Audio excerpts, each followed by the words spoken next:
What you're about to hear actually happened. Real people, real terror, real stories that shattered everything they thought they knew about reality. A 17-year-old delivery driver knocked on a door in the middle of nowhere. Someone was watching him from behind the curtain, motionless, silent. If the undercover police hadn't surrounded that house, he wouldn't be alive to tell you this. A father heard breathing inside his son's bedroom wall. Deep, slow, human breathing. Then the wall screamed at him. A man had been living inside their beach house for months, watching them, waiting. Two best friends closed their eyes under the summer stars for 5 seconds. When they opened them, 3 hours had vanished. Both remember the other disappearing. Both are telling the truth. And the photo on their phones, the one neither of them took, shows two shadows that aren't them. Staring directly at the camera. These aren't stories you forget. These are the experiences that crawl inside your mind and wait. They wait until you're alone, until it's dark, until you hear that sound you can't explain. This is Mysterious Clicks, where true horror lives, where nightmares are real, where the stories you hear tonight will follow you home. Are you ready to face what's waiting in the dark? Let's begin.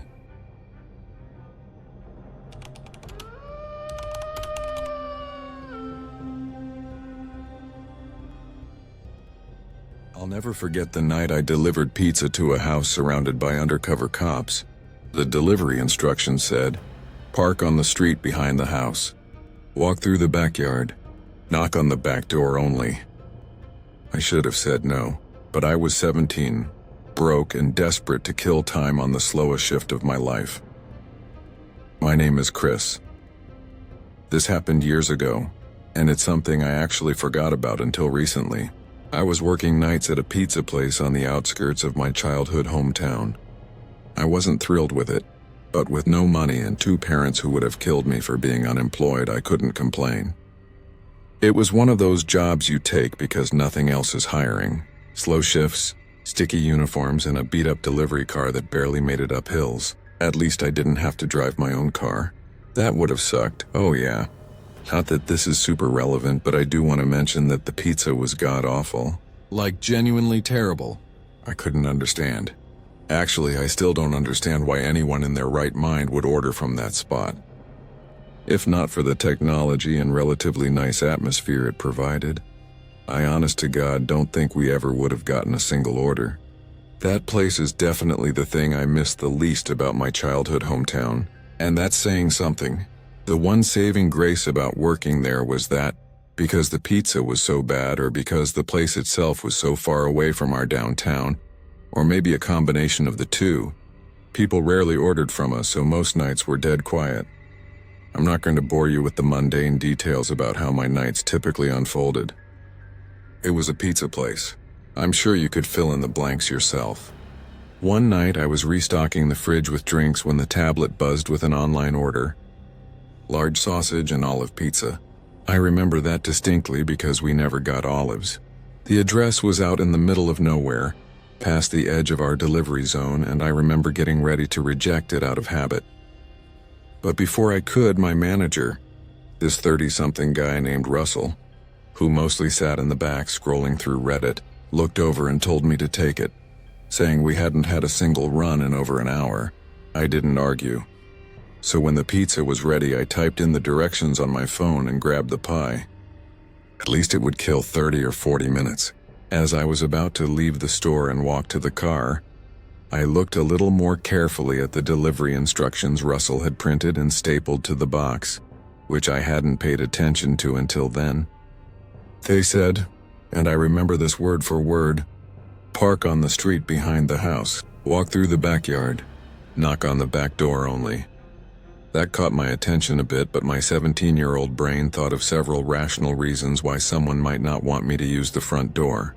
Maybe they didn't want to wake an old person or a young child in the house. Maybe the front door of their house was being renovated. Maybe they wanted to hide the delivery from a parent or spouse. It really could have been any number of things. Plus, all I could think about was how slow the night was and how much longer it was going to feel if I sat around folding boxes. So I just decided to do my job. But the second I stepped outside, I started having second thoughts. It was one of those summer nights that felt like walking through soup. Hot, humid, and completely still. Like even the air was stuck in some kind of invisible jelly. I don't know if this will make sense, but there's the stale, sour smell you get when it's really humid and still out. Sort of like old plastic and sun-baked dirt. That's what it smelled like out there. I hate that smell more than anything, but it was unavoidable. I had the windows down for maybe 2 minutes before giving up and blasting the AC. The delivery address wasn't in the direction of downtown. It was actually in the exact opposite direction, even though the pizza place itself was already kind of in the middle of nowhere. The drive was supposed to take just over 25 minutes, but it felt longer because of how empty the roads were. I'm definitely exaggerating a bit. It's not like there were no houses for miles, but it was much less dense the further I drove. When I finally got to the address, I realized I was coming up behind the house. The GPS had routed me along the skinny little side street that ran parallel to a set of backyards. There weren't any streetlights, and the houses didn't have back porch lights either. It was all shadows. I remember slowing down and double-checking the house number because it looked totally dead. There were no lights inside and no cars in the driveway. Just the sagging backyard with overgrown grass and a rickety wooden fence that didn't even close all the way. But still, I followed the instructions. I parked right there on the gravel shoulder, grabbed the pizza, and walked up the incline toward the back door. I had the pizza in one hand and my flashlight in the other, angling it down toward my feet so I wouldn't trip on anything. When I got to the top of the hill, I saw the back door. It was one of those old white ones with a small pane of glass at the top covered by a cheap curtain. The grass crunched under my feet, way too loud in the dead silence. Every step felt heavier than the last, like something was pulling me back. I knocked and waited, but no one answered. I knocked a second time, knowing that my manager would be livid if I returned to the store empty-handed. After no response, I was about to knock a third time when I saw the curtain move. Not a lot, just this tiny little twitch like someone brushed it with their finger. It was fast, and I don't think I would have even noticed if I hadn't been staring at the glass. But then I saw it again, a shadow, not just the curtain moving from a draft or something random.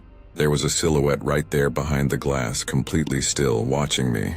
I could make out the shape of a head, shoulders, maybe even the outline of a hand pressed flat against the door from the inside. My heart dropped. I stood there for another few seconds, expecting the person who was clearly standing right behind the door to finally open up. But before that happened, I noticed 2 unmarked cars pull up to the side street behind my car. My first thought was that I was about to get in trouble for trespassing or something. One of the car doors opened and someone stepped out. Even from the house, I could make out that it was a man in the light of the other car's headlights. The guy motioned for me to walk over to him, which is what I did, assuming that he had ordered the pizza and that I had beaten him home from work or something. But as I got closer, I realized he was flashing me something in his hand. It was a badge. The guy was an undercover police officer, which I was able to ascertain because he wasn't wearing a uniform, just normal clothes. As soon as I got within a certain distance of him, he told me to head back to my car and wait there. That was it. That's all he said, so I did. I backed away slowly, climbed into the delivery car, and sat there watching. That's when I realized there weren't just 2 officers. There were 5, maybe more. All of them had flashlights, but none of them said a word. They moved stealthily, circling the house like they were trying not to be seen. Not one of them knocked or announced their presence, which I found strange. It was a pretty bizarre sight. I remember one of the officers reaching for the back door handle, the same one I had just knocked on, and gently trying it. When it didn't open, he just nodded at one of the other guys and backed off. It felt like I was watching something I wasn't supposed to see, and I guess I was. Eventually, the first officer came back to my car and crouched beside the window. I rolled it down, and he looked over the pizza box on the passenger seat and let out this short sigh. He was relatively vague with what he told me, but he didn't seem like a tool, just that he was trying not to say too much. Basically, he said that there was an ongoing investigation involving that property, and that he, along with the rest of the officers, were staking it out. He apologized for taking so long to intervene, and told me that I had pulled up the exact time they were repositioning their vehicles. I asked if he wanted to see the delivery order, and he nodded. I pulled it up on the delivery app, but I could tell it was useless. There was an associated phone number with the order along with the delivery address and the first name, Jerry, but it didn't seem particularly helpful. The officer read it, took the number down, then told me to leave immediately. I expressed my frustration to him, saying that my boss was going to kill me for returning with the pizza, and the guy just shrugged his shoulders. Then he repeated his instruction for me to leave and started walking away from the car. I was pissed, but there was nothing I could do, so I drove off. It took me the entire ride back for the whole thing to sink in. I didn't really grasp the gravity of the situation until stepping out of the car. If the police hadn't intervened when they did, something awful could have happened. I don't even know what. The more I thought about it, the more I realized that the threat of the police was probably the only reason the person didn't open the door to accept the pizza. But why would someone order a pizza if they were being staked out? Maybe the person inside the house didn't know they were being watched. Or maybe they did and I was part of some test run. Like maybe I was the bait to see if the cops were watching that side of the house or if they'd left. The curtain moving, the silence, the timing. That shadow behind the glass just staring at me without moving.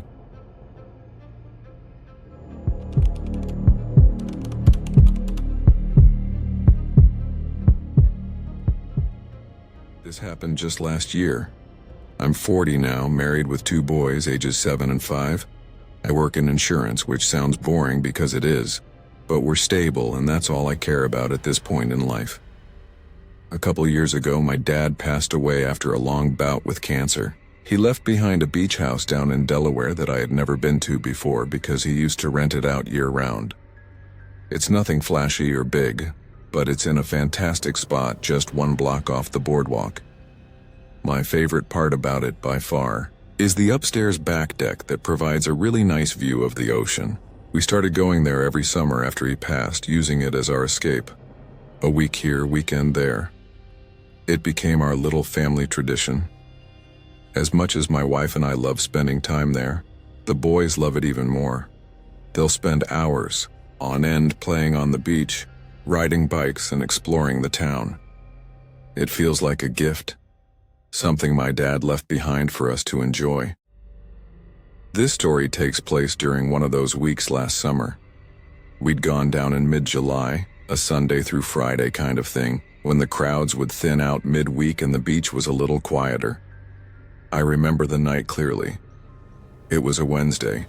The boys had knocked out around 9:30 after a long day in the sun, and my wife and I were sitting on the back deck playing cards and sipping wine. That's when our older son Jordan came outside. He had this uneasy look on his face. He told me he kept hearing a scratching noise in his room and it was keeping him awake. I glanced at my wife, then set my glass down and stood up, telling him I'd go check it out. I told my wife to hang tight. I figured it was probably just generic house sounds. It is a pretty old house after all. The boys don't share a room, so I figured there was no need to wake our younger one. I followed Jordan downstairs to his room, and he pointed to the wall near his bed and motioned for me to be quiet. We both stood there for a while and I didn't hear anything at first, but I didn't want him to think I didn't believe him. So, I stood there a little while longer. After maybe 20 seconds, I finally heard it. Faint at first, but definitely there. A soft scratching sound just like he had described. I crouched down and pressed my ear to the wall. It didn't sound like an animal up in the rafters or anything. It sounded like it was coming from inside the wall, lower down and closer to the baseboards. That's when I heard it breathing. Not an animal. Definitely not. It was deep, slow human breathing. I flinched back and let out a sharp Jesus without even meaning to. And then, I'm not kidding about this, I heard the most guttural and angry scream I've ever heard ring out from somewhere inside the wall. It caught me so off guard that I yelled out again, a feeling of existential dread hitting me right in the face. Jordan grabbed my arm, his fingernails digging into my skin. I could feel him shaking. That scream wasn't just loud, it was primal, raw, like something that had been bottled up for months and finally exploded. And then I heard movement. Fast, frantic shuffling inside the wall like someone crawling through a tight space at full speed. I grabbed Jordan by the arm and yanked him out of the room. We ran down the hall to get my younger son Scott, who was still sound asleep. I didn't even give him a chance to open his eyes. I just scooped him up in my arms and ran. I needed to get back upstairs to the deck where my wife was. That was the only other thing on my mind at that point. As we reached the base of the stairs, I yelled for her. And then I heard another scream come from somewhere behind me, only much closer this time. I turned around and saw a man covered in filth charging down the hallway straight at us. His hair was matted, his clothes were torn and stained with God knows what. His eyes were wild, bloodshot, locked onto me with this terrifying intensity. His hands were black with grime, fingernails long and cracked. He looked like he'd been living in the walls for years, not months. I nearly tripped trying to get up the stairs with both my sons, but we made it upstairs and onto the deck just in time. Not 2 seconds after I slammed the sliding door shut, the guy hit the glass full force. I genuinely thought it would shatter. He started clawing at the door like an animal, shrieking and pounding, all the while yelling things I can't bring myself to repeat. I threw my body against the door and yelled at my wife to grab the kids and call the police. She grabbed them and covered their ears, pulling them back from the scene. I kept my eyes on his, trying to block the view of him from my family. He was wild, completely unhinged. His hand smeared something. Dirt. Blood. I don't even know. He smeared it across the glass as he banged and tried to force the door open. I don't know how long I held it shut. A minute, 5. It felt like forever. He seemingly had unlimited energy, because it took all my strength to keep that door shut, and he didn't let up once. All I could think about was protecting my family. I was fully prepared to fight the guy if the glass broke. But before that happened, the police finally showed up. They must have come around the side because within seconds, I saw 2 officers inside the house running at the guy who was still banging on the door. One of the officers tackled him from behind and the other one helped restrain him. The rest of the night was a blur. After getting that guy out of my house and in the back of a police car, the officers asked me for my version of things, which I told them. Together, the 3 of us inspected the house to try and assess how that man had been inside the walls and how he had gotten out so quickly. Turns out the house has a crawl space I didn't know about. There's an entrance underneath the back porch that you wouldn't know was there unless you were looking. From there, it leads into a standing crawl space that runs alongside the foundation and has a second access point through a loose panel in Jordan's closet. I had no idea it was there. I'd never done a full inspection of the house when I'd inherited it. Hell, I didn't even bother refinishing it. A few days later, I got more information from a detective who called to follow up. He told me the perpetrator admitted that he'd been staying in the crawl space for months, that he had discovered the crawl space entrance during the off-season, and was planning to harm my family that night for intruding on his, quote, new home.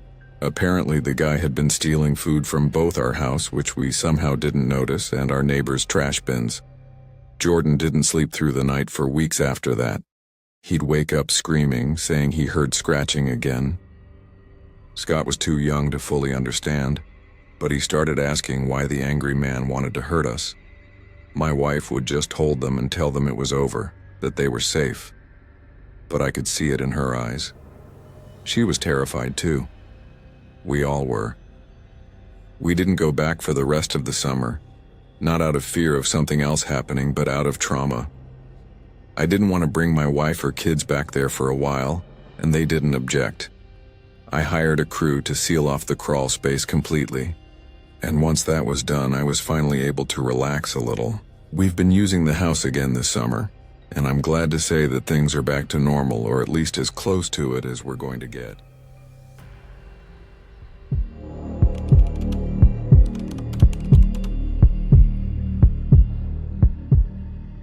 I grew up in a kind of rural area where you could ride your bike for miles without seeing another person. Like a lot of people, my favorite season was always summer. It still is, actually, but it's been a while since I lived out in the country, so summer's lost a little bit of its charm.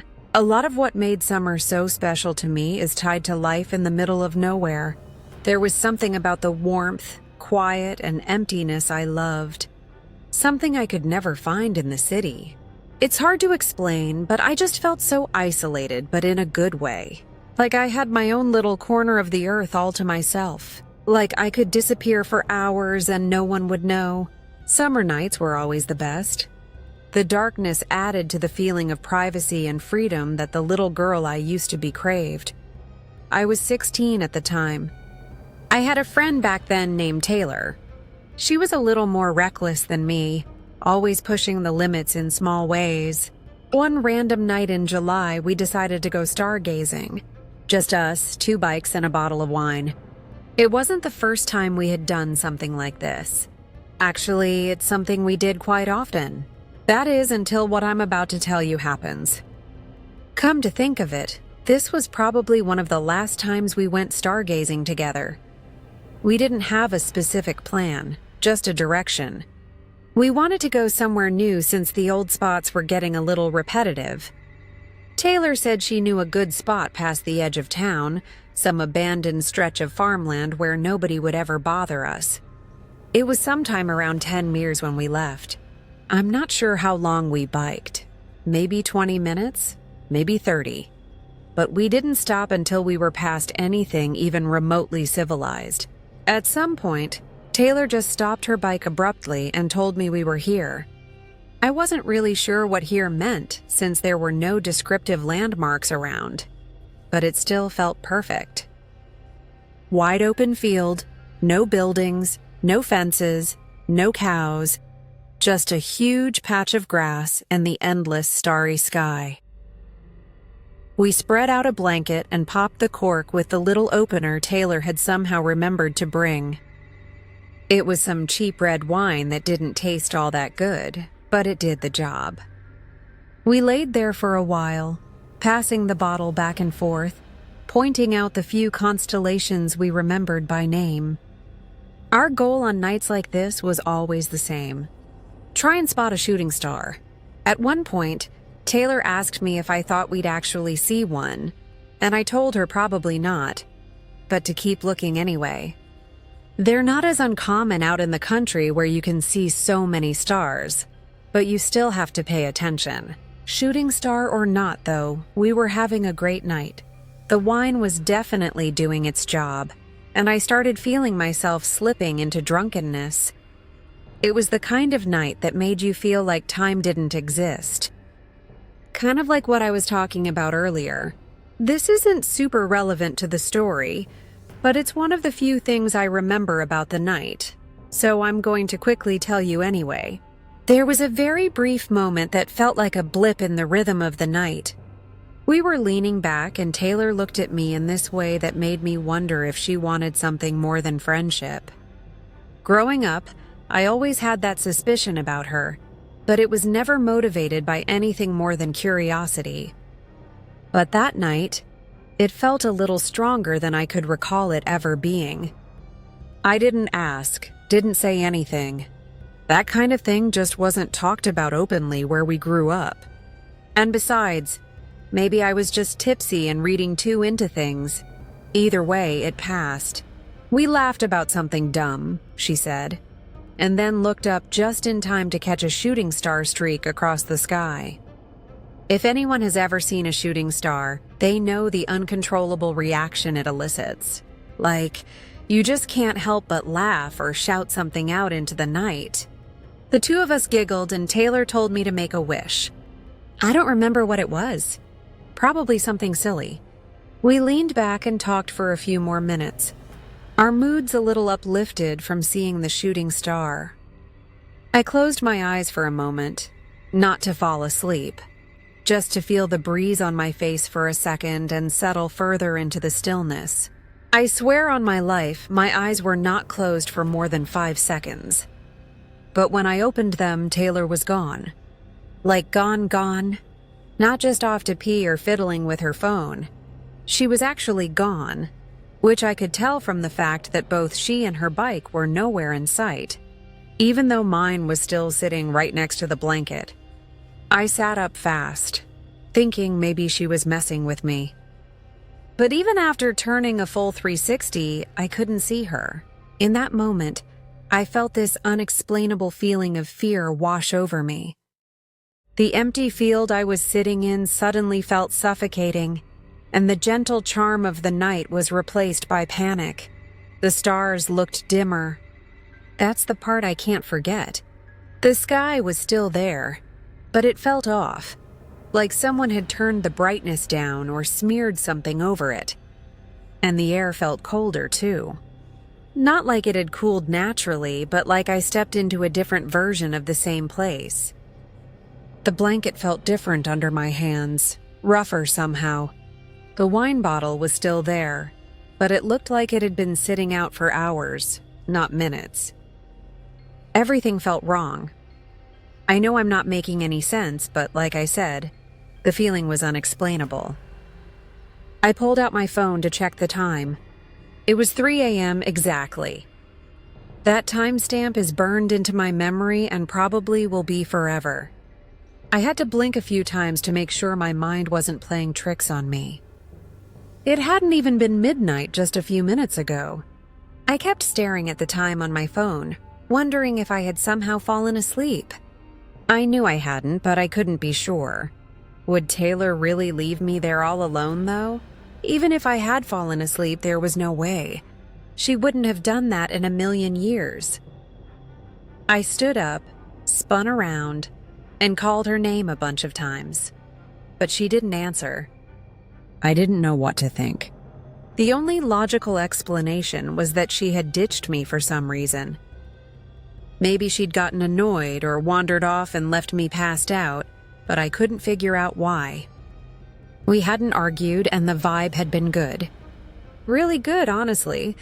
I called her phone a bunch of times too, but those were unanswered as well. After that, I started crying. I mean, can you really blame me? I didn't know what else to do.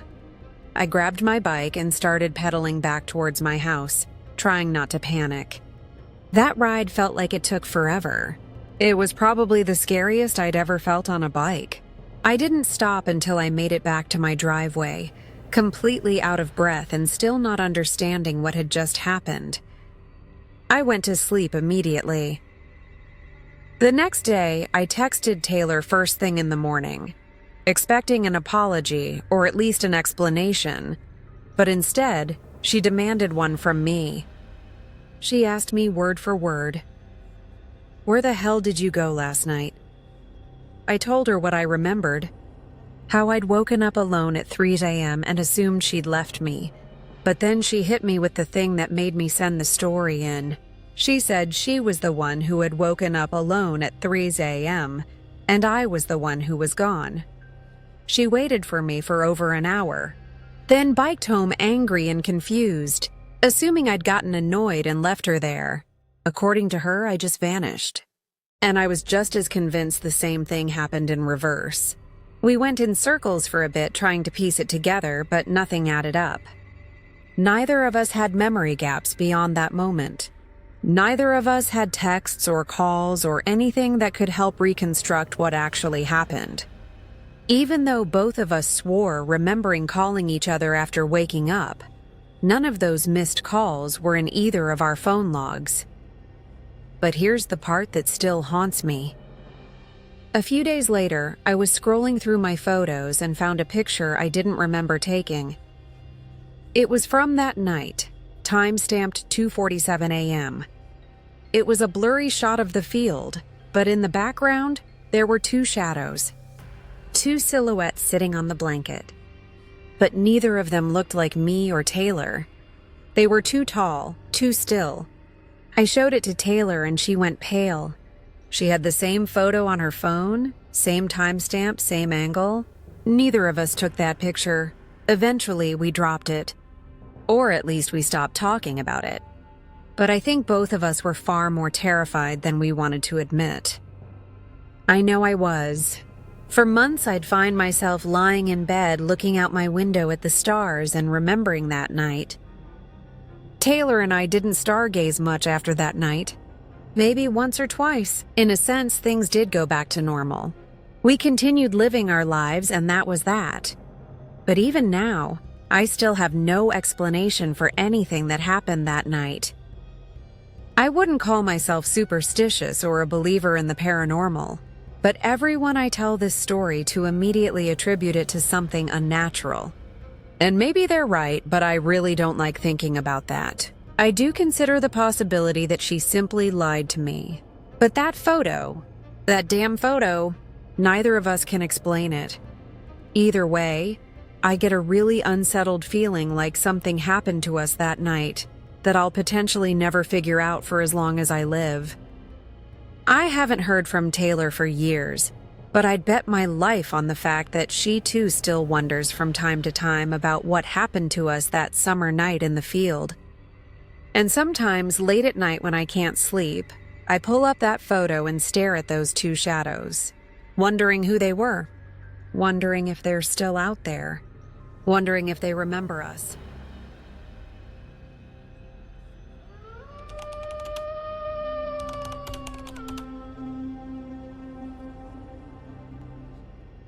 For 3 months, I carpooled with the same 4 people. Then I saw their obituaries. All of them died 6 months before I met them. My name is David, and I'm just a regular guy trying to save money on my commute. Gas prices were insane. Parking downtown cost a fortune, so when I saw a posting for a carpool group, I jumped on it. The ad was simple. 4 coworkers looking for a 5th person to split gas costs. Same route every morning, 6:45 a.m. pickup. I met them on my first day. Linda drove. She was maybe 50, quiet, always had coffee in a travel mug. Mark sat in the front passenger seat, mid-30s, worked in accounting. Talked about spreadsheets a lot. In the back were Jennifer and Tom, both younger, maybe late 20s. They seemed close, maybe dating, I wasn't sure. Everyone was friendly enough, professional. We talked about the weather, traffic, weekend plans. Normal carpool stuff. The routine was perfect. Every morning at 6:45 a.m. sharp, Linda's gray sedan would pull up to the corner near my apartment. I'd hop in. We'd make small talk for the 30-minute drive downtown, and then we'd all head to our separate office buildings. It was seamless, but looking back now, there were weird things I didn't notice at the time, like how the conversations were always surface level. I never learned where Linda lived or Mark's last name or what company Jennifer and Tom worked for. When I tried to ask more personal questions, they'd deflect, change the subject, talk about the weather again, and they never talked about their families. Not once. No mentions of spouses, kids, parents. No photos on their phones. No emergency calls during the drive. It was like their lives existed only during that 30-minute window every morning. 3 months in, I got sick. Bad flu, couldn't get out of bed. I texted the group chat to let them know I wouldn't make it, but the message never delivered. Weird, I thought, but whatever. My coworker, Rachel, offered to give me a ride once I felt better. On the drive, I mentioned my carpool group to her. "Oh, you found one? That's great. Who do you ride with?" I described them. Linda, the driver. Mark from accounting. Jennifer and Tom, the young couple. Rachel went quiet. Her hands tightened on the steering wheel. "David, what did you say their names were?" "Linda, Mark, Jennifer, and Tom. Why?" "What's Linda's last name?" I realized I didn't know. I don't actually know any of their last names." "Why?" Rachel pulled over. She looked at me like I'd just told her I'd seen a ghost. "David, I need you to describe them to me." In detail, I did. Linda, graying hair, always wore a blue cardigan. Mark, balding, thick glasses, nervous laugh. Jennifer, red hair, freckles. Tom, tall, athletic build, always wore a Broncos jersey on Fridays. Rachel pulled out her phone and started searching. After a minute, she turned the screen toward me. It was a news article from 6 months ago. Highway accident claims 4 lives. The photo showed a mangled gray sedan, and below it, photos of the victims. Linda Morrison, 52, Mark Chen, 36, Jennifer Phillips, 28, Thomas Garcia, 27. They'd all worked at the same company. They'd all been carpooling together when a semi-truck ran a red light and T-boned their car at an intersection. The intersection we drove through every single morning. The accident happened at 6:45 a.m. I felt like I was going to throw up. That's impossible. I've been riding with them for 3 months. I see them every day. Rachel just stared at me. David, these people are dead. I went home and Googled every single one of them. Obituaries, funeral announcements, death certificates. All of them died together, 6 months before I'd ever met them. But I had texts from them. I pulled out my phone. The group chat was gone. Completely gone. Like it had never existed. That next morning I told myself I wouldn't go to the pickup spot. I'd take the bus. I'd call an Uber. Anything. But at 6:43 a.m. I found myself walking toward the corner. I don't know why. My body just moved on its own. At 6:45 a.m. exactly, the gray sedan pulled up. Linda smiled at me through the window. "Morning, David. Running late today?" I should have run. I should have screamed. But I didn't. My hand reached for the door handle. I climbed into the back seat next to Jennifer and Tom. Jennifer smiled. "You feeling better? You look a little pale." The drive was normal. We talked about the weather. Mark complained about a spreadsheet. Tom mentioned he was thinking about going to a Broncos game. Everything was exactly like it always was, except this time I was watching. Really watching. Linda never blinked. Not once during the entire drive. Mark's hands were completely still on his lap, no fidgeting, no movement. Jennifer and Tom sat perfectly upright, unnaturally stiff. And then I saw it in the rearview mirror. Another car, a semi-truck, same model as the one from the accident. It was following us. Getting closer. "Linda," I said, my voice shaking. "There's a truck behind us." She didn't respond. None of them did. We kept driving at exactly 55 miles per hour. The truck was right behind us now, close enough that I could see the driver's face. Except there was no face. Just darkness behind the windshield. We approached the intersection. The same intersection from the news article. The light was red, but Linda didn't slow down. "Linda, the light's red, Linda." She smiled at me in the rearview mirror. "It's okay, David, we're almost home." I grabbed the door handle, but it wouldn't open. I tried to roll down the window, but the button didn't work. I was screaming now, slamming my hands against the glass. The truck was right behind us, accelerating. The intersection was coming up fast. In the front seat, Mark turned to look at me. His eyes were empty, hollow. "We needed a 5th passenger, David. We've been waiting for you." The light was still red. The truck's horn blared. I closed my eyes and braced for impact. And then I woke up. I was standing on the sidewalk near my apartment. The sun was just starting to rise. My phone said 6:44 a.m. I looked around, confused, disoriented. Had I sleepwalked here? At 6:45 a.m., the gray sedan pulled up to the curb. Linda rolled down the window and smiled. "Morning, David. You coming?" I stared at her. At all of them. They were all looking at me, waiting. I saw it now. The pale skin. The way they didn't quite look alive. The empty eyes. "No," I whispered. "No, I'm not." Linda's smile didn't fade. "See you tomorrow, then." The car pulled away. I watched it drive down the street toward the intersection. Toward the red light. And behind it, appearing out of nowhere, was the semi-truck. I heard the crash. The awful, sickening crunch of metal and glass. I ran toward the intersection, but by the time I got there, the road was empty. No wreckage. No cars, nothing. That was a week ago. Every morning at 6:45, the gray sedan still pulls up. Linda still smiles and asks if I'm coming. And every morning I say no, but it's getting harder. My hand reaches for the door on its own. My feet start walking toward the car without me telling them to. I don't know how much longer I can resist. They're waiting for me. They need a fifth passenger. And I think, deep down, I've been there since the moment I answered that ad. Tomorrow is Monday. The sedan will be here at 6:45 a.m., and I don't think I'll be able to say no anymore. Room 317 was supposed to be empty. The patient had died 3 days ago. So why was the call button going off every night at 3:17 a.m.? My name is Maria, and I'm a nurse at a children's hospital. I've been working the night shift for about 5 years now.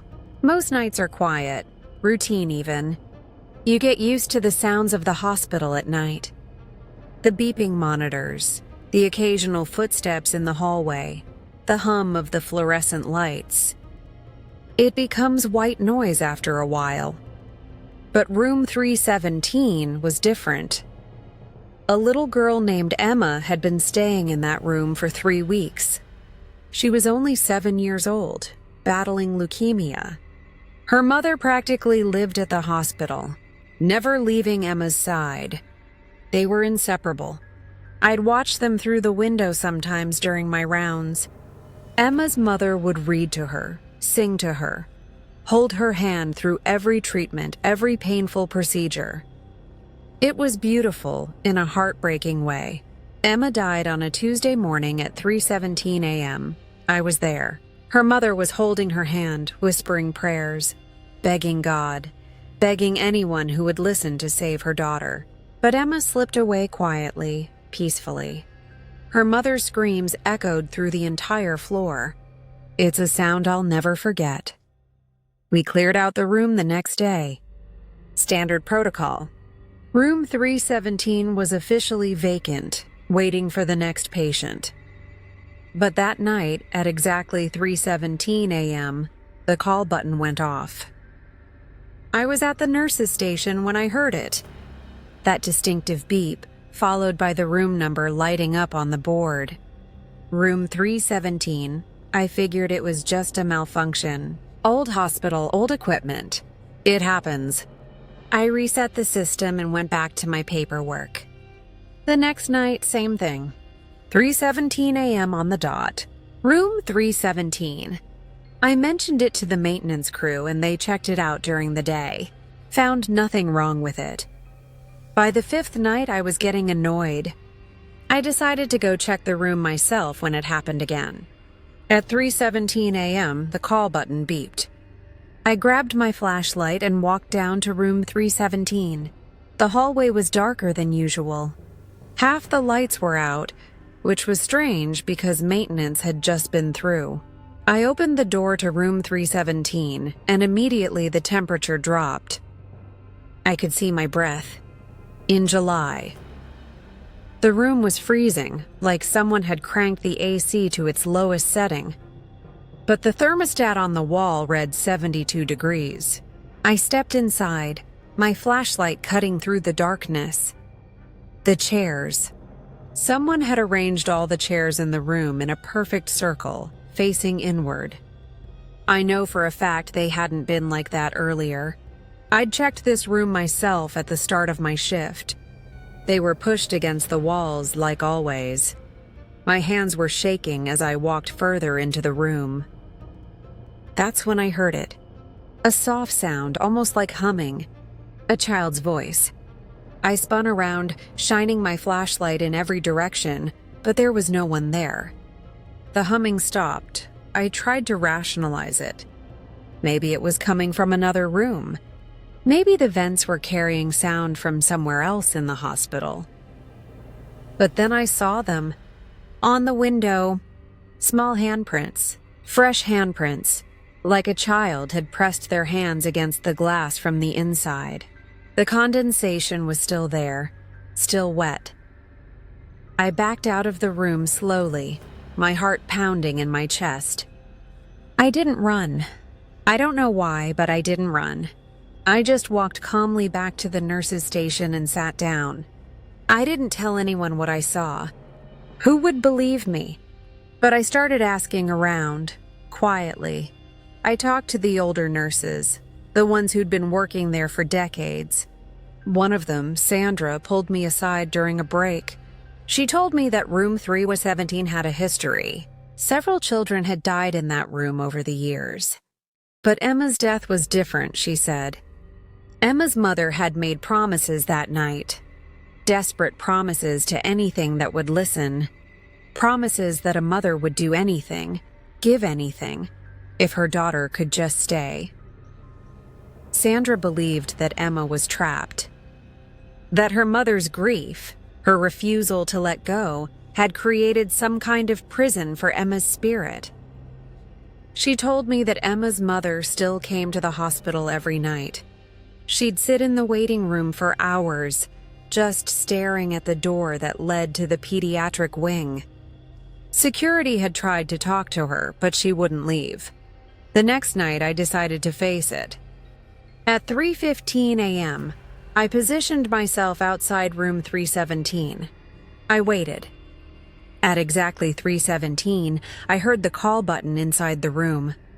I opened the door. Emma's mother was standing in the middle of the room, surrounded by the circle of chairs. She was whispering the same prayers I'd heard the night Emma died, over and over. She didn't even look at me. It was like I wasn't there. I heard the voice then, clear as day, a little girl's voice, coming from everywhere and nowhere at once. "Mommy, please. I'm tired, let me go. Please let me go." Emma's mother just kept praying, kept whispering, tears streaming down her face. I promised we'd never be apart. I promised. I tried to talk to her, but she couldn't hear me. Or wouldn't. Security eventually came and escorted her out, but she was back the next night. And the night after that, room 317 kept calling at 3:17 a.m. The handprints kept appearing. The chairs kept rearranging themselves. I put in my 2 weeks' notice after that. I couldn't take it anymore. The other nurses understood. A few of them had requested transfers away from that floor for the same reason.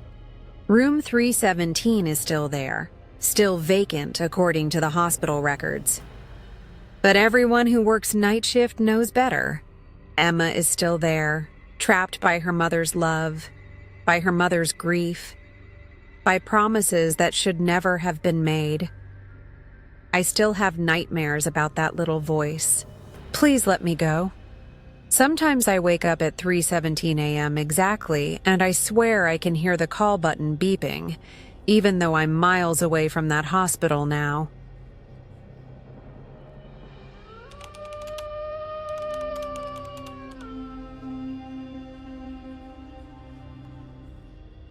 My upstairs neighbor's footsteps followed the exact same pattern every single day. 47 steps from bedroom to kitchen, 12 steps to bathroom, always at the same time, until the day I learned no one had lived upstairs for 2 years. I'm Jenna, 22, fresh out of college and broke as hell. I found this apartment online. Cheap rent, decent neighborhood, ground floor unit with street parking. The landlord, Mr. Patterson, seemed normal enough. A little vague about the building's history, but I didn't think much of it. Everyone's vague about something when they're trying to rent out a place. I moved in on a Saturday. The apartment was small but clean. 1 bedroom, tiny kitchen, bathroom with dated tiles. Perfect for someone just starting out. That first night was quiet. I unpacked, ordered pizza, watched Netflix on my laptop. Normal. The second night I heard them. Footsteps. From directly above me. Heavy, deliberate footsteps. I checked the time, 6 p.m. exactly. The footsteps moved in a pattern. I started counting without even meaning to. 47 steps from one end of the apartment to the other. A pause, then 12 lighter steps. Then back again. I figured it was just my upstairs neighbor coming home from work. Totally normal. People walk around their apartments. That's what people do. But over the next few weeks, I noticed something strange. The footsteps happened at the exact same times every single day. 6 a.m., then again at 6 p.m. Always the same pattern. 10 steps, pause, 12 steps, pause, then back. I started paying more attention. The footsteps were so regular, so precise that I could set my watch by them. Never a variation. Never early, never late. 6 a.m. and 6 p.m. like clockwork. I'd hear the occasional sound of furniture dragging, water running through the pipes, a door closing. Normal apartment sounds, but always at the exact same times. I never saw anyone coming or going from upstairs. The building only had one entrance, and I was right by the stairs. I worked from home, so I was around a lot. But I never once saw anyone go up or come down from the second floor. After about a month, my curiosity got the better of me. I decided to ask Mr. Patterson about my upstairs neighbor. Maybe they worked weird hours or something. I called him one afternoon. "Hey, Mr. Patterson, quick question. Who lives in the unit above me?" There was a long pause on the other end. "Above you? You mean the second floor?" "Yeah, apartment 2B, right above mine." Another pause. "Jenna, that unit's been vacant for 2 years. Since the last tenant left." I laughed, thinking he was confused. "No, there's definitely someone up there. I hear them every day. Footsteps moving around using water. Someone's definitely living there." "That's impossible. I haven't rented that unit out. The door's been locked since... Look, I'll come by tomorrow and we can check it out together, okay?" He sounded genuinely concerned, which made me feel a little crazy. But I knew what I heard. Someone was living upstairs. Mr. Patterson showed up the next day with a ring of keys. We went upstairs together and he unlocked the door to apartment 2B. The lock was stiff, like it hadn't been used in a while. He had to force it. The door opened into darkness. Mr. Patterson flipped the light switch, but nothing happened. "Power's been off," he muttered. He used his phone's flashlight. The apartment was empty. Completely empty. No furniture, no personal belongings, nothing. Just bare walls and dusty floors. The air was stale, like no one had breathed it in months. But what caught my attention immediately was the dust. There was dust everywhere, thick and undisturbed, except for the footprints. There was a trail of footprints in the dust, starting from the far corner of the room, moving across the floor in a straight line. I counted the steps without thinking. 47 steps from the bedroom area to where the kitchen would be, then 12 steps toward the bathroom. The same pattern I heard every day. The footprints were fresh. I could see the individual tread patterns. They'd been made recently, maybe within the last few hours. "What the hell?" Mr. Patterson whispered. He walked over to examine them, careful not to step on them. "These weren't here last time I checked." "When was the last time you checked?" 2 weeks ago. I do monthly inspections of vacant units. There was nothing here 2 weeks ago. I felt my skin crawl. Someone's been in here. But I have the only key. He showed me the key ring. And the lock wasn't forced. You saw me unlock it. We checked the windows. All locked from the inside. No signs of forced entry anywhere. The bathroom still had running water, but the sink and tub were dry, coated in the same thick dust as everything else. We went into the bedroom. More footprints following the same pattern. Back and forth, like someone pacing. In the closet, we found something that made my blood run cold. Scratches on the wall. Deep, frantic scratches, like someone had been clawing at the plaster with their fingernails. And written in the dust on the mirror, "Can you see me yet?"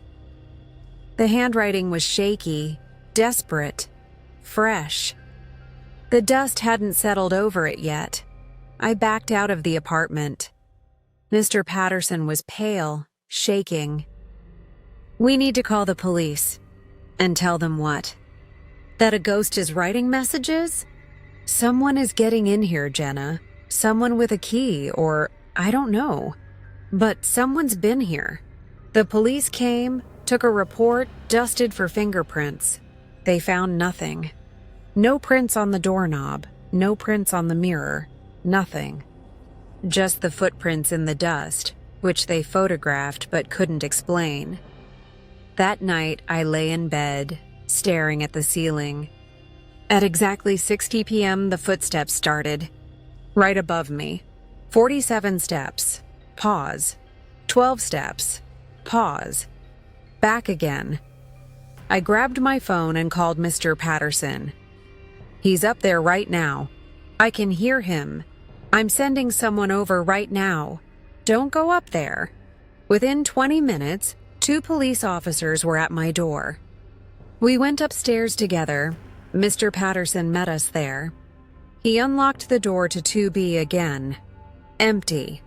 Silent. Dark. The footprints were still there, but nothing else had changed. No sounds, no movement. We stood there in the darkness for 5 minutes. Nothing. Then from downstairs, from my apartment, we heard it. Footsteps. The same pattern. 47 steps. 12 steps. Coming from inside my apartment, we ran downstairs. Mr. Patterson unlocked my door. We burst inside, empty, but I could see them. New footprints. In the thin layer of dust that had settled on my hardwood floors. Starting from the middle of my living room, leading to my bedroom, then to my bathroom. The same 47 steps. The same 12 steps. One of the officers radioed for backup. The other one drew his weapon, checking every room, every closet. There was no one there. But on my bathroom mirror, written in the condensation from my morning shower, I'm learning. I moved out that night, stayed with a friend, refused to go back. Mr. Patterson offered to let me out of the lease, no penalties. I didn't argue, but here's the thing. It followed me. A week later, I started hearing the footsteps in my friend's apartment. Same pattern. 47 steps, 12 steps, 6:30 a.m. and 6:00 p.m. My friend heard them too. She asked me to leave. I moved in with my parents. The footsteps followed. Then I noticed something worse. I was walking the same pattern, without realizing it. Every morning at 6 a.m., I'd wake up and walk from my bed to the kitchen. 47 steps, then to the bathroom. 12 steps, then back.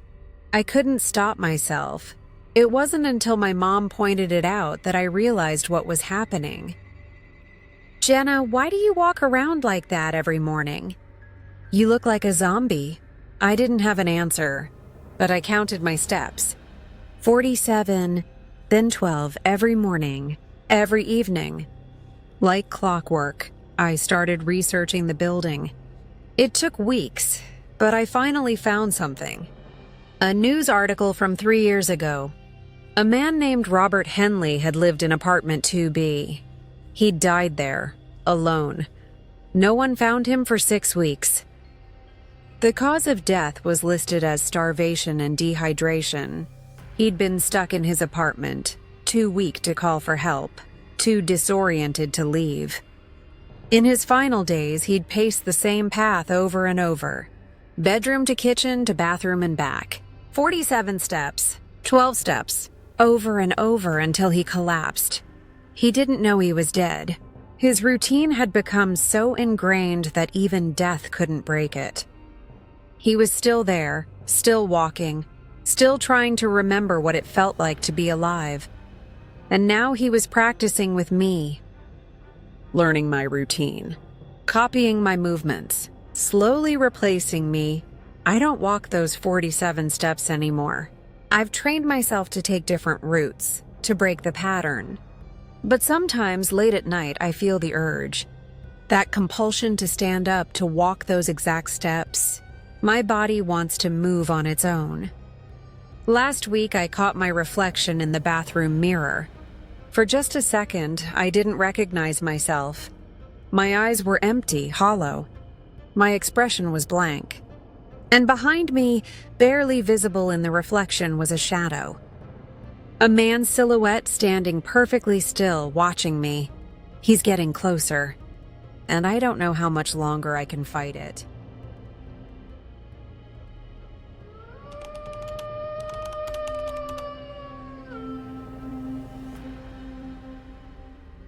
I set up a trail camera to catch wildlife footage. Instead, it caught me walking past 7 times. I only hiked that trail once. My name's Jake, and I'm an avid hiker. Been hiking solo for years all over the Pacific Northwest. There's something about being alone in the wilderness that clears my head. No phone service, no distractions, just me and the trail. Last summer, I decided to set up a trail camera on one of my favorite loops. It's an 8-mile trail that winds through dense forest, past a creek, up to a ridge with an amazing view, then loops back down. I'd been hiking it for years but never saw much wildlife. I wanted to see what passed through when humans weren't around. I set up the camera about 3 miles in, mounted on a tree with a clear view of the trail. Motion activated, set to take photos and short video clips. I started my hike at 9:30 a.m. on a Saturday in July. Perfect weather, clear skies, light breeze. The hike was uneventful. Passed the camera around 10:23 a.m., gave it a little wave just to make sure it was working. Finished the loop around 2:30 p.m., tired but satisfied. 8 miles in about 5 hours, including stops for water and snacks. I left the camera up for another week to see what else it would catch. The following Saturday, I hiked back up to retrieve it. I was excited to see what I'd captured. Maybe a deer, a bear, some birds. Whatever it was, I figured it'd be cool footage. I got home, pulled out the SD card and loaded it onto my computer. Started reviewing the files. There were dozens of clips. Squirrels, birds, a raccoon, exactly what I'd hoped for. Then I got to the files for my hiking day, 10:23 a.m. There I was, walking past the camera, giving my little wave. Perfect. I looked exactly like I remembered. Blue backpack, gray t-shirt, hiking boots. But then the next file, 11:15 a.m., me again, walking past the camera, same direction, same clothes, same backpack, same everything. I stared at the screen, confused. That didn't make sense. The trail was a loop. I wouldn't have passed the camera twice going the same direction. I should have passed it once on the way up, then again on the way back down, coming from the opposite direction. But here I was, walking past again, heading deeper into the trail. I kept watching. 1:47 p.m., me again, same direction. But this time I looked tired. My shirt had a sweat stain. My face was red, exhausted. 30 p.m., me again, limping now. My face was scratched, bleeding. My shirt was torn, but I was still walking in the same direction, deeper into the woods. I counted the files, 7 times. I walked past that camera 7 times, all heading in the same direction, none of them coming back. But I only hiked that trail once. I finished at 2:30 p.m., I know, because I texted my buddy Matt when I got back to my car. I checked my phone. The text was there, timestamp 2:34 p.m. Just finished the loop. Great hike, I kept watching the footage. 4:52 p.m. Me again. Barely walking now, stumbling, using a stick for support. My face was covered in dirt and blood. My eyes looked hollow, terrified. 47 p.m. The light was fading. Golden hour, almost sunset. I walked past the camera one last time. I was moving slowly, mechanically.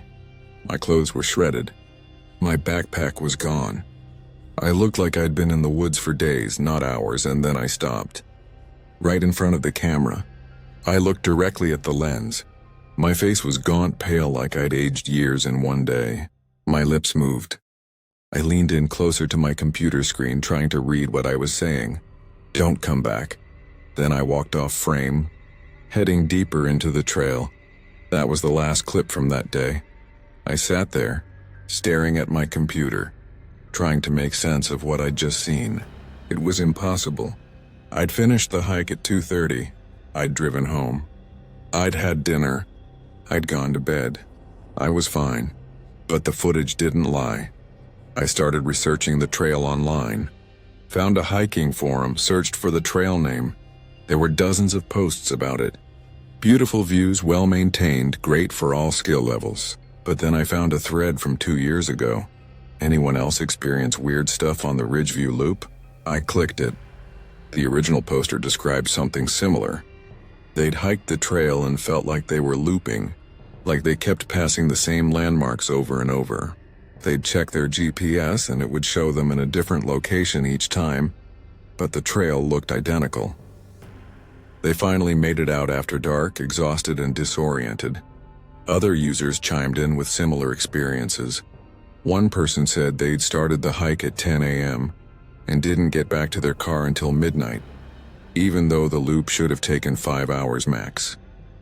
Another person said their fitness tracker showed they'd hiked 23 miles even though the loop was only 8. And then I found a post that made my blood run cold. Has anyone heard from Trailblazer Mike? He posted last week that he was going to hike Ridgeview Loop and document the weird phenomena. He hasn't posted since. His profile says last active 12 days ago. I clicked on Trailblazer Mike's profile. His last post was dated exactly 2 weeks before my hike. Heading out to Ridgeview Loop tomorrow. Going to bring a GPS tracker, extra batteries, trail cameras. Going to figure out what's happening on this trail. We'll update when I get back. No updates after that. I searched his username across other social media platforms. Nothing. His accounts were all abandoned around the same time. I tried to rationalize it. Maybe he just stopped using those accounts. Maybe he moved on to other hobbies. But something in my gut told me otherwise. I checked my own GPS data from that day. My hiking app had tracked the entire route. 8.2 miles, 5 hours 4 minutes, elevation gain of 200 feet. Everything looked normal. But then I noticed something. The GPS track had glitches, 7 spots where the line doubled back on itself, looping in impossible ways, showing me in 2 places at once. I zoomed in on the timestamps. 10:23, 11:15, 1:47, 3:30, 4:52, 6:47, the exact times from the trail camera footage. My hands were shaking. I looked at the calendar. It was Saturday, the day I retrieved the camera, but something felt wrong. I checked my phone. Saturday, July 29th. I'd set up the camera on July 15th, retrieved it on July 22nd. That should have been 1 week, but my phone said July 29th. A week later than I thought. I called Matt. Hey man, when did I text you about finishing that hike? What hike? The Ridgeview Loop a couple weeks ago. I texted you when I finished. Jake, you didn't text me. I haven't heard from you in like 3 weeks.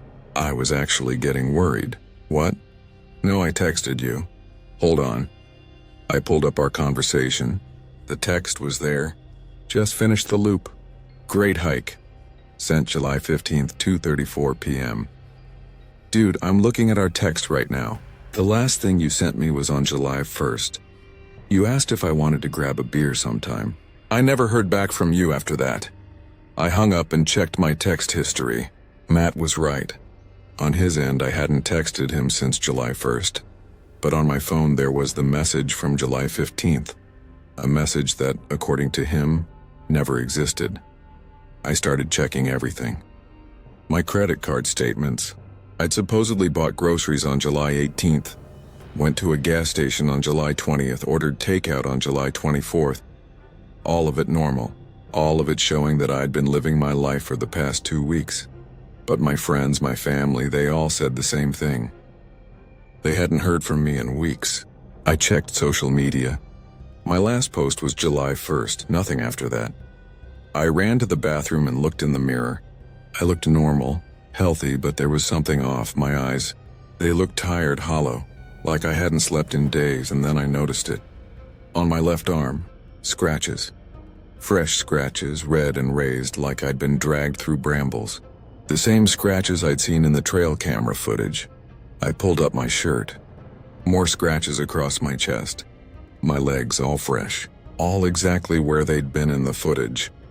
I grabbed my phone and looked at the date again, July 29th, but I couldn't remember the last week.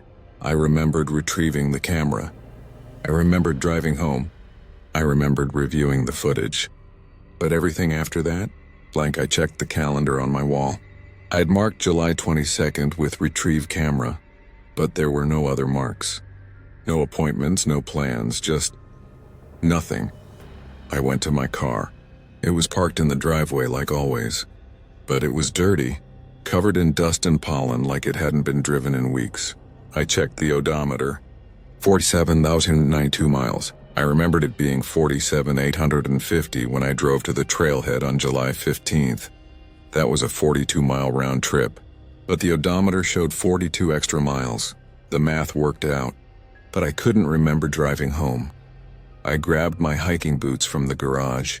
They were caked in dried mud, but it wasn't fresh mud from last week. It was old, hardened like it had been there for weeks. I scraped some off and examined it. Pine needles embedded in it. The same pine needles from the Ridgeview Loop Trail. I checked my backpack. It was hanging in the closet, but it was empty. Everything I'd packed for the hike was gone. Water bottles, snacks, first aid kit, everything. Just gone, and then I found it. In the bottom of the backpack, crumpled up. A piece of paper. I unfolded it. It was a map of the Ridgeview Loop. But it wasn't a normal map. Someone had drawn on it. 7 circles, each one marked with a time. 10:23, 11:15, 1:47, 3:30, 4:52, 6:47. And at the end of the trail, written in shaky handwriting, "You never left." I dropped the map. My heart was pounding. I ran back to my computer and watched the footage again. The final clip. Me staring at the camera mouthing, "Don't come back."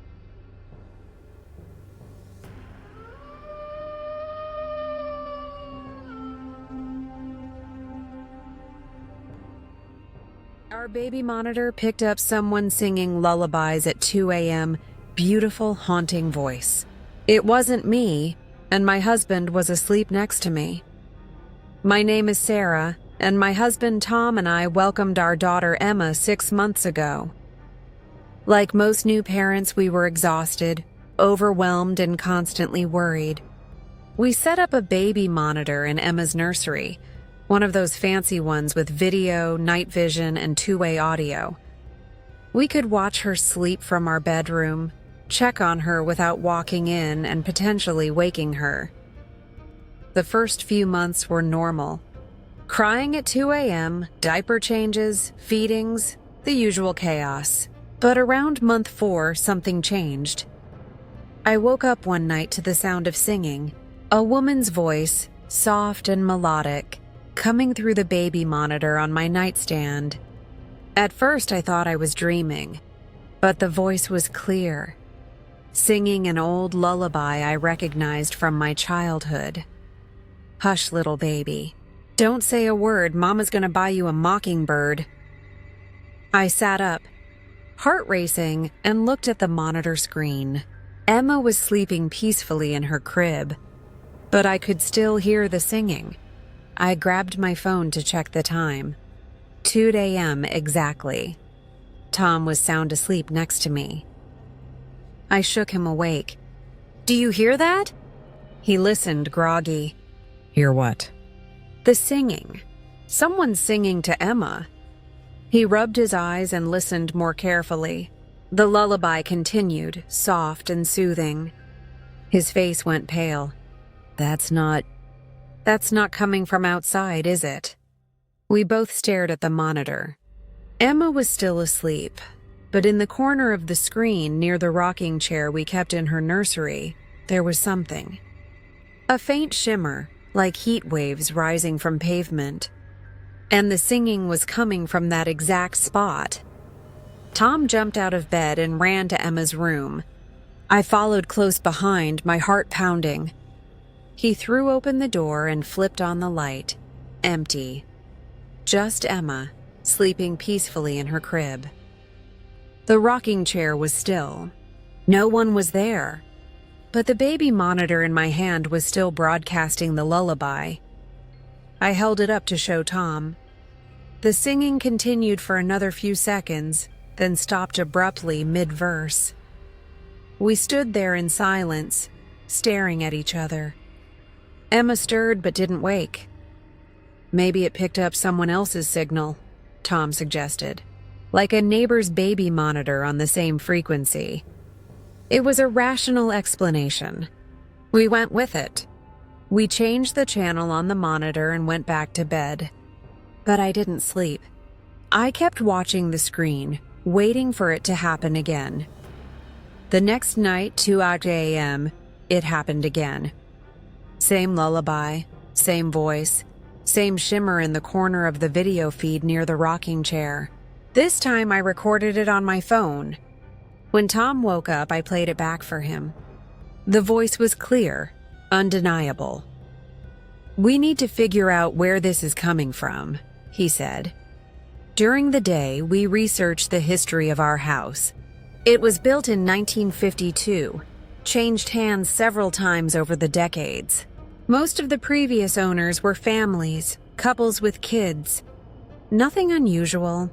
But then I found an obituary from 2018. Margaret Henley, age 87, passed away peacefully in her home. She was preceded in death by her daughter, Catherine, and granddaughter, Emily, who died in a car accident in 1995.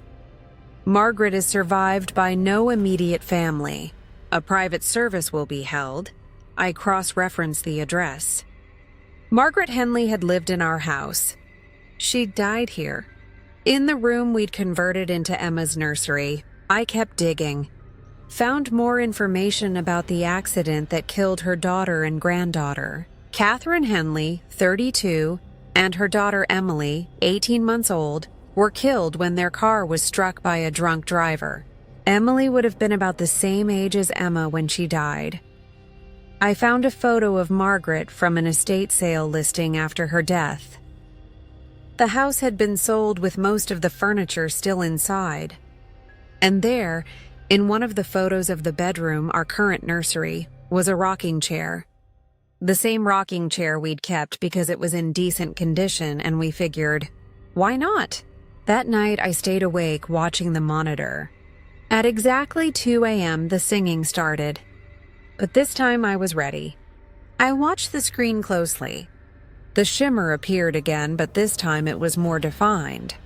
I could make out a shape. A woman sitting in the rocking chair, though I could see right through her. She was elderly, with gray hair pulled back in a bun. She wore a floral nightgown, and she was rocking gently, singing to Emma, smiling down at the crib. I should have been terrified. But she looked so peaceful, so loving, like a grandmother watching over her grandchild. But then Emma started floating. Not much, just an inch or two above the mattress, rising slowly toward the woman's outstretched arms. I screamed and ran to the nursery. Tom was right behind me. When I burst through the door, Emma dropped back onto the mattress with a soft thump. She started crying. The woman in the rocking chair was gone, but I could still feel her presence. The air was cold, and there was a faint smell of lavender perfume. I scooped Emma up and held her close. Tom checked the entire room looking for, I don't know what, an explanation, anything. That night, we packed a bag and went to a hotel. We couldn't stay in that house, not with whatever was happening, but the lullabies followed us. At 2 a.m. in the hotel room, I heard the singing through the baby monitor. Softer this time, but still there. Tom heard it too. We turned off the monitor, but the singing continued, faint and distant, like it was coming from nowhere and everywhere at once. The next day, we hired someone to sage the house, cleanse it, whatever it took. They came, performed rituals, burned herbs, said prayers. When they left, they told us the spirit was attached to something in the house. Probably the rocking chair. We got rid of the chair that afternoon. Took it to the dump ourselves. watched them throw it into the compactor. That night, no lullabies. Silence. Emma slept through the night for the first time in weeks. We thought it was over. But a week later, the singing came back. 2:00 a.m., same lullaby, same voice. But this time it sounded angry. The words were distorted, harsh, like the voice was struggling to form them. And on the baby monitor, written in what looked like frost on the camera lens, "Bring her back." We immediately called the people who'd cleansed the house. They came back, but this time they looked worried. "The spirit isn't attached to an object anymore," they explained. "It's attached to the baby. It thinks Emma is her granddaughter. It's trying to take her back." They tried to sever the connection, but nothing worked. The woman, Margaret, was too strong, too determined. We moved out of the house entirely. Sold it at a loss and moved 3 states away. Started fresh in a new home with no history, no ghosts, no rocking chairs. For a month, everything was fine. No lullabies, no cold spots, no floating babies. We started to relax, started to believe it was finally over. Then last week I found something in Emma's room. A blanket we'd never seen before. Old, hand-knitted with the initials EH embroidered in the corner. Emily Henley. That night at 2:00 a.m., the lullabies came back. And this time, the voice whispered through the monitor. "You can't keep her. She's mine. She was always mine. We don't sleep anymore. We take shifts. One of us always awake, always watching Emma. Because we know Margaret is still out there, still waiting, still singing her lullabies. And every night she gets a little bit closer."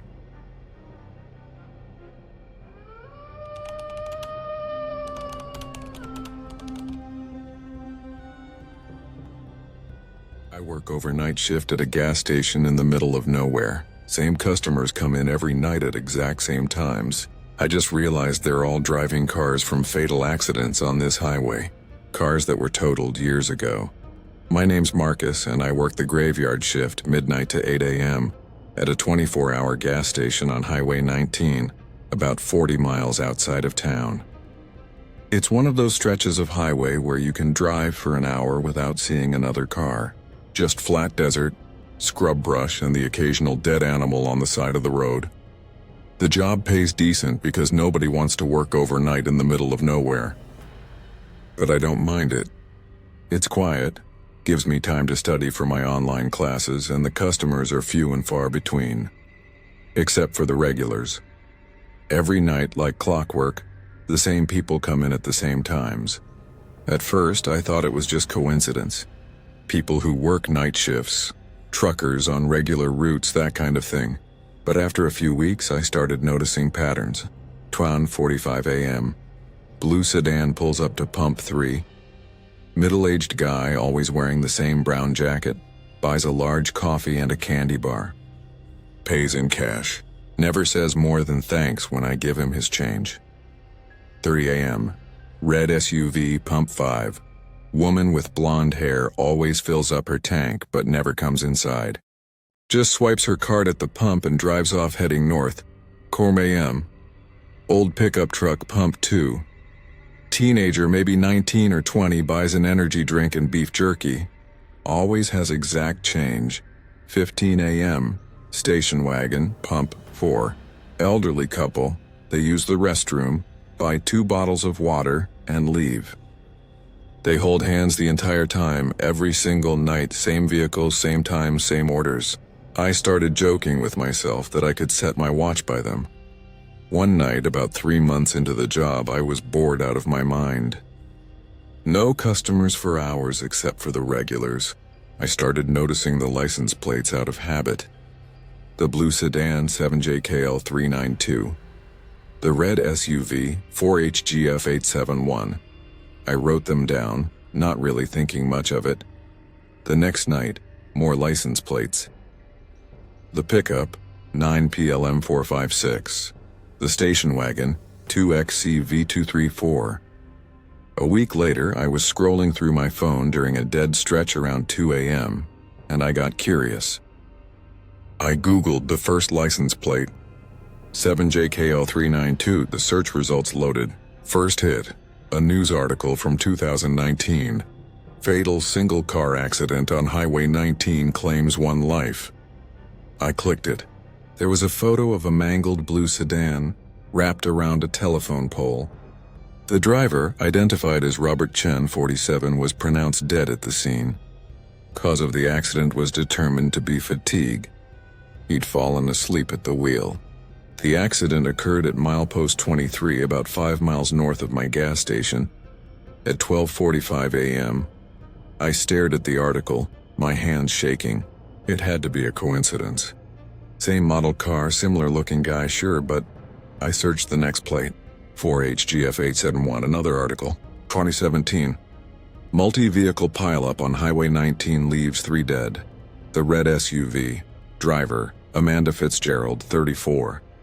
She'd been caught in a pileup during a dust storm. Died at 1:30 a.m., approximately 12 miles south of my station. My stomach dropped. I searched the pickup truck's plate. 9PLM456. Teen driver dies in rollover accident. Kyle Morrison, 19. Lost control of his truck, rolled multiple times. Died instantly. Time of accident, 3 a.m. Location 8 miles north of my gas station. I didn't want to search the last one, but I had to know. 2XCV234, the station wagon. Elderly couple dies in head-on collision. Harold and Doris Kemp, married 52 years. A drunk driver crossed the center line and hit them head-on. Both died at the scene. Time 4:15 a.m. Location, 3 miles south of my station, all of them. Every single one of my regulars dead years ago, all on this same stretch of highway.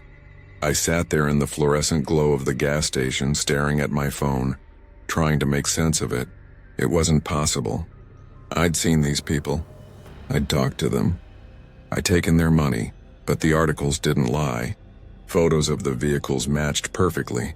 Photos of the victims matched the faces I saw every night. At 12:45 a.m., the blue sedan pulled up to pump 3. I watched through the window as Robert Chen stepped out of his car, the same car that had been totaled in 2019, and walked toward the store. He looked exactly like he always did. Brown jacket, tired eyes, slight limp. He opened the door, the bell chiming. Walked to the coffee machine, poured a large cup, grabbed a candy bar from the rack. Walked up to the counter. "Evening," I said, my voice shaking. He nodded. "Coffee and this." He placed the candy bar on the counter. Same as always, I scanned the items. 347, he handed me a $5 bill. I gave him his change. He pocketed it, grabbed his coffee, and walked out. Got in his blue sedan and drove north, toward the spot where he died. At 1:30 a.m., the red SUV pulled up to pump 5. Amanda Fitzgerald got out, swiped her card, started filling up. She never looked at me, never looked at anything, just stared straight ahead, expressionless. When her tank was full, she got back in and drove off, heading north, toward her accident site. At 3 a.m., Kyle Morrison came in, bought his energy drink and beef jerky. I studied his face. He looked tired, pale. His clothes were slightly torn and there was a dark stain on his shirt that I'd never noticed before. "Like dried blood, you okay?" I asked before I could stop myself. He looked at me confused. "Yeah, why?" "You just look tired." "Long drive," he said. "Trying to get home." "Where's home?" He pointed north, just up the road. "Almost there." He paid, took his stuff, and left. At 4:15 a.m., Harold and Doris Kemp came in. I watched them closely this time. They moved stiffly like their joints hurt. Their clothes were dated from decades ago, and when Doris smiled at me, I saw it, a dark smudge on her neck like bruising. Harold had the same mark on his forehead. Injuries from the crash. "Beautiful night," Doris said softly. "Yeah," I managed. They used the restroom, bought their water, and left, holding hands, walking slowly to their station wagon. They got in and drove south, toward their death site. I spent the rest of the night researching. I found forum posts, old articles, stories from other travelers. Highway 19 had a reputation. The ghost highway, some people called it. Dozens of fatal accidents over the years, and reports of strange sightings. Cars that appeared out of nowhere. Drivers who looked lost, confused. Requests for directions from people who couldn't possibly be there. One post from a truck driver. Saw the same blue sedan 3 nights in a row, 12:45 a.m., always heading north. Tried to flag him down the third night because one of his taillights was out. When I pulled up next to him, there was no one in the driver's seat. The accidents kept happening. Every few months, someone new would die on Highway 19. And every time, a few weeks later, they'd start showing up at my gas station. Same time, same routine, same confused looks on their faces. They were all trying to get home, trying to finish their journeys. Stuck in loops, repeating the last moments before their deaths over and over. Last month, a new regular started showing up. 5:30 a.m. Young woman, early 20s, driving a silver compact car. She'd come in, frantic, asking to use the phone. My car broke down a few miles back. Can I call for help? I'd let her use the phone behind the counter, but the line was always dead on her end. She'd try a few times, then thank me and leave. Get in her car and drive off. I looked her up. Sarah Mitchell, 23, car accident 3 miles north. Single vehicle collision with a guardrail. Cause, fell asleep at the wheel. Time of death, 5:30 a.m. 2 weeks ago. She'd started showing up at my gas station 3 days after she died. Last night she came in again, 30 a.m. But this time she looked at me differently, like she was seeing me for the first time. Do I know you? She asked. You come in here every morning, I said carefully. She looked confused. I do? Yeah, you asked to use the phone. She stared at the phone on the counter, then looked down at her hands. They were scratched, bloody. She touched her face and her fingers came away red. What happened to me? She whispered. I didn't know what to say. How do you tell someone they're dead? She looked out the window at her car. The silver compact. It was dented now, the windshield cracked. It hadn't been like that before. I was driving home, she said slowly. I was so tired. I just closed my eyes for a second. She started crying. Am I? I nodded. She looked at me, terrified. How long have I been? 2 weeks. She backed away from the counter, shaking her head. No, that's not possible. I'm going home. I'm just going home. She ran out of the gas station, got in her car, and drove off, heading north, toward the spot where she died. This morning she came in again. 5:30 a.m., asked to use the phone. No memory of our conversation. Back in the loop. I put in my 2 weeks notice yesterday. I can't do this anymore. Every night, I watch these people drive past, stuck in their final moments trying to reach destinations they'll never arrive at. And I can't help them. I can't free them. But here's what scares me most. A week ago, I started feeling tired on my drive home after my shift. Really tired.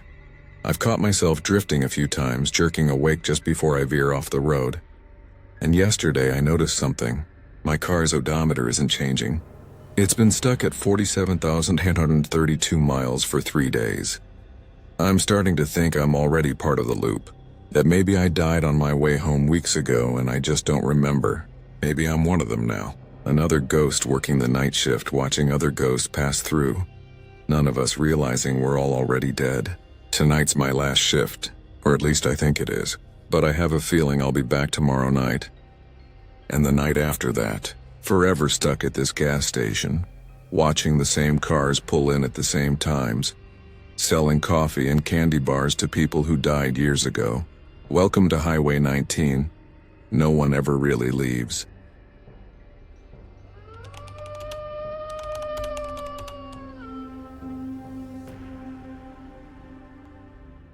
During our daily team Zoom call, I noticed someone in the background of my coworker's video. She lives alone, and the figure was getting closer to her every day. My name is Ashley, and I work in marketing. When the pandemic hit, our entire company went remote. We started doing daily Zoom calls every morning at 9 a.m. to stay connected, discuss projects, you know the drill. One of my coworkers, Bethany, always joined from her home office. She had this setup with a bookshelf behind her, plants, very aesthetic. Bethany was great, friendly, professional, always had her camera on. About 3 weeks into our new remote routine, I noticed something during one of our calls. Bethany was talking about a campaign she was working on, and in the background, I saw movement. Just a quick shadow, like someone walking past behind her bookshelf. I didn't think much of it at first. Maybe it was her reflection in a window, or a trick of the lighting. But the next day I saw it again. This time the shadow was standing still in the corner of her frame. Far back, barely visible, but definitely there. During the call, I sent Bethany a private message. "Is someone else there with you?" She looked confused and typed back, "No, I live alone." "Why?" I screenshot her video feed and sent it to her. There was clearly a dark figure standing in the corner behind her, tall and distorted. She turned around on camera, looking behind her. "There's nobody here. It's probably just a shadow from my lamp or something." The figure didn't move. Over the next few days, it got worse. The figure was getting closer. Each day, it moved maybe a foot or two closer to where Bethany was sitting. By the end of the week, it was standing directly behind her chair. I wasn't the only one who noticed. During one meeting, another coworker, Mike, spoke up. "Bethany, is someone standing behind you?" Bethany laughed nervously and turned around again. "Guys, there's nobody here. I don't know why it looks like that on camera, but we could all see it now. A tall, impossibly thin figure standing less than a foot behind her. Its face was obscured, like the camera couldn't quite focus on it. And it wasn't moving, just standing there, looming over her. Our manager, Lisa, suggested Bethany change her camera angle or move to a different room. Bethany agreed and repositioned her laptop so the bookshelf wasn't in frame anymore. Now we just saw a blank white wall behind her. That should have fixed it. But the next day, the figure was back, still behind her, still impossibly close. Even though there was just a wall there now, Bethany was getting frustrated. "I don't know what you're all seeing, but I'm telling you, there's nothing here."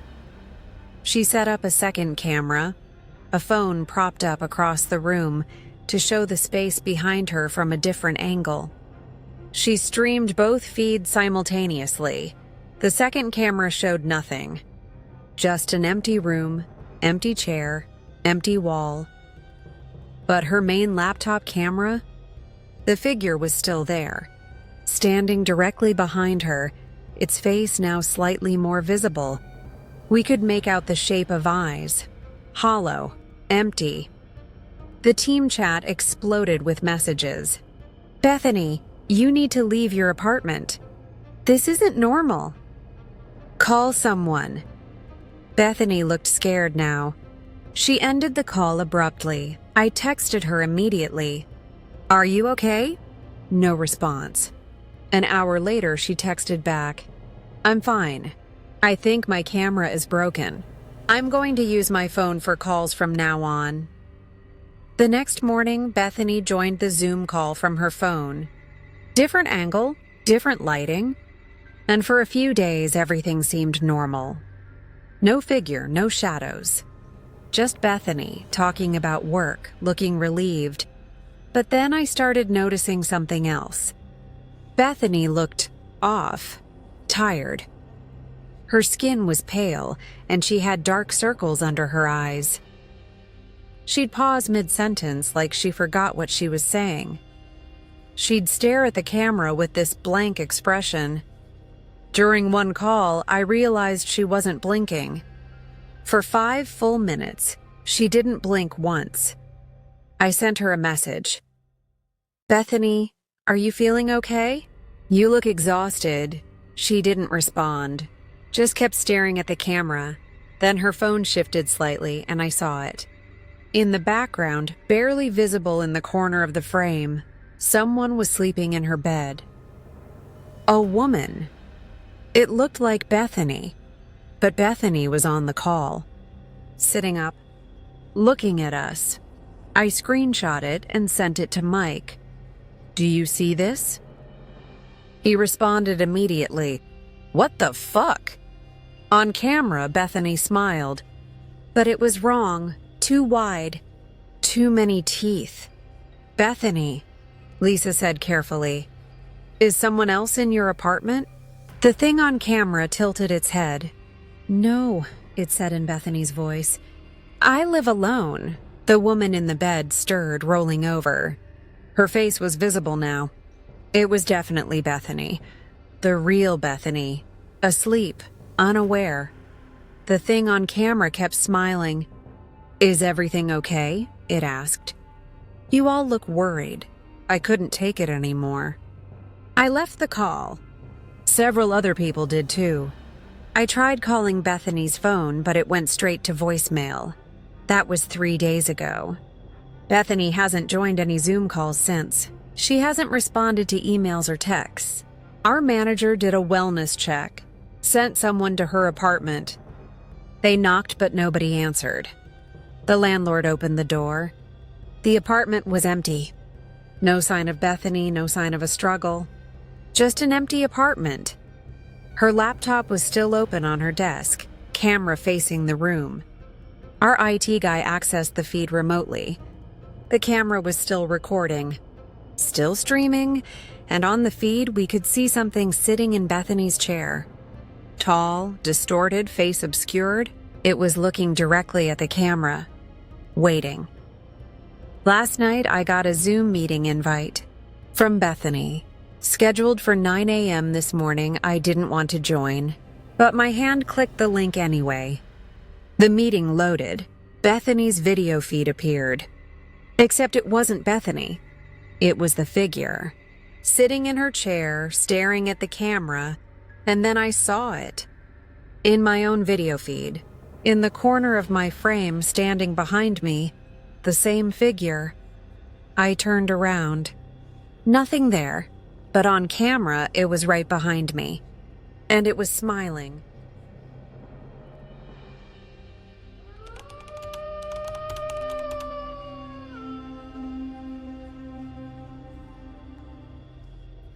My ex-wife left me a voicemail. She sounded terrified, begging me to pick up our daughter early from school. The problem? My ex-wife died 3 years ago. My name is Brian, and I'm a 33-year-old divorced dad. Well, widowed technically. My ex-wife, Rachel, died in a car accident 3 years ago. We'd been divorced for about a year when it happened. It was hard on both me and our daughter, Lily, who was only 5 at the time. Lily lives with me full-time now. She's 8, smart, creative, and for the most part, she's adjusted well. We don't talk about her mom much, it's too painful. But I keep photos around the house so Lily doesn't forget her. Last Tuesday started like any other day. I dropped Lily off at school, went to work, got caught up in meetings and emails. Around 2:30 p.m., my phone buzzed. One new voicemail. I didn't recognize the number. It was local, but not one I had saved. I almost didn't listen to it, probably spam, but something made me hit play. What I heard made my blood run cold. Brian, please, you need to pick up. You need to get Lily from school right now. Don't let her take the bus home. Please, I'm begging you. Something's wrong. Something's really wrong. Just go get her, please. The voice was panicked, desperate, and unmistakable. It was Rachel, my dead ex-wife. I listened to it 3 more times, hands shaking. It was her voice. I'd know it anywhere. The slight rasp. The way she pronounced certain words, the cadence. It was Rachel. But Rachel had been dead for 3 years. I tried calling the number back. Disconnected. I checked the voicemail timestamp. It had been left at 2:23 p.m., just 7 minutes ago. My mind raced. This had to be a prank. Someone using audio clips, deepfake technology, something. But the message was too specific. Too urgent. I looked at the clock. 2:35 p.m. School let out at 3:15.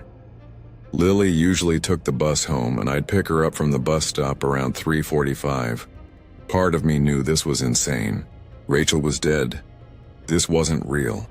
But another part of me, the part that remembered how Rachel's intuition was always right, how she'd had this uncanny ability to sense danger, that part couldn't risk it.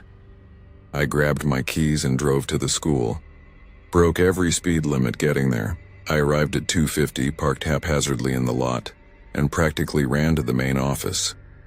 "I'm here to pick up Lily Morrison," I told the receptionist out of breath. She looked confused. "School doesn't let out for another 20 minutes, Mr. Morrison. Is everything okay?" I need to pick her up early. Family emergency." They paged Lily's classroom. A few minutes later, she came walking down the hall with her teacher, looking worried. "Dad? What's wrong?" "Nothing, sweetheart. We just need to go, okay?" She nodded and we left. I buckled her into the car and sat there for a moment, hands on the steering wheel, trying to calm down. "Dad, you're scaring me," Lily said quietly. "I'm sorry. Lily, I just wanted to make sure you got home safe." We drove home. I kept checking the rearview mirror, half expecting something terrible to happen. But nothing did. We got home safely. Lily did her homework. I made dinner. Everything was normal until I turned on the news at 6 p.m. The headline: "School bus accident on Route 12. Multiple injuries."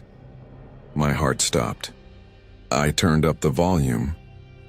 The bus was carrying students from Lincoln Elementary School when a distracted driver ran a red light and collided with the bus at the intersection of Route 12 and Maple Street. 7 children were injured, 1 critically. Authorities are investigating. Route 12. That was Lily's bus route. Maple Street. That was her bus stop. If she had been on that bus, I saved the voicemail. I must have listened to it 100 times that night, trying to make sense of it. How did Rachel know? How could she have known? I didn't tell anyone. Who would believe me? 2 weeks passed. Life went back to normal. I'd almost convinced myself I'd imagined the whole thing, that it was some bizarre coincidence. Then I got another voicemail. Same unknown number. Same voice. "Brian, don't let Lily go to Emma's sleepover this Friday. Trust me. Please." Lily had been invited to her friend Emma's house for a sleepover that weekend. I'd already said yes, but after the last voicemail, I told Lily we had to cancel. Made up an excuse about needing her home for a family thing. She was disappointed but didn't argue. Friday night, I put Lily to bed and tried to relax. Around 11 p.m., my phone rang. It was Emma's mom. "Brian, thank God we're at the hospital.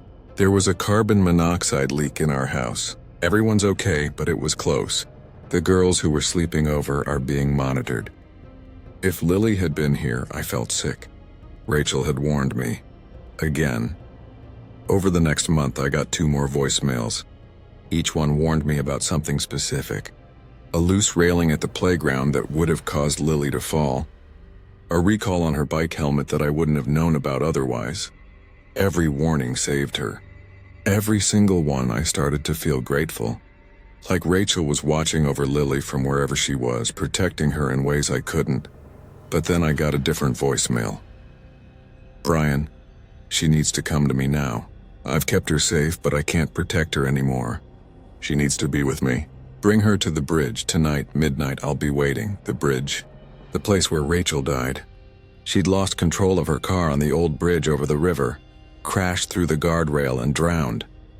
This didn't feel like protection anymore. This felt like something else. I didn't respond. I didn't go. I kept Lily home, locked the doors, turned on every light in the house. At 12:15 a.m., my phone rang. Unknown number. I didn't answer. It went to voicemail. "You made a mistake, Brian. I can't protect her anymore. You're on your own now." The next morning, Lily was fine. Nothing happened. Days passed. No more voicemails. No more warnings. I thought maybe it was over, but then I started noticing things. Lily would talk to empty spaces in her room. "Mommy says it's okay," she'd say casually while playing. "Mommy?" Yeah, she visits me sometimes. She says she's watching over me. I felt a chill. "Lily, what does she look like?" "Like in the pictures." She smiles at me. I found drawings Lily had made. Pictures of a woman who looked exactly like Rachel. Standing in Lily's room. Standing behind me in the kitchen. Always watching. And last night I woke up at 3 a.m. to find Lily standing at the front door in her pajamas, hand on the doorknob. "Lily, what are you doing?" She turned to look at me, eyes glassy, unfocused. "Mommy's waiting." I picked her up and carried her back to bed. She didn't wake up. This morning I found another voicemail. From Rachel. "You can't keep her from me forever, Brian. She's mine too. And I've been gone too long. I don't know what to do. Is Rachel protecting Lily? Or is she trying to take her?" Every night Lily sleepwalks closer to the door. Every night I have to stop her. And every night I hear Rachel's voice whispering through the house. "Let her go. Let her come to me." I'm terrified that one night I won't wake up in time, and Lily will be gone.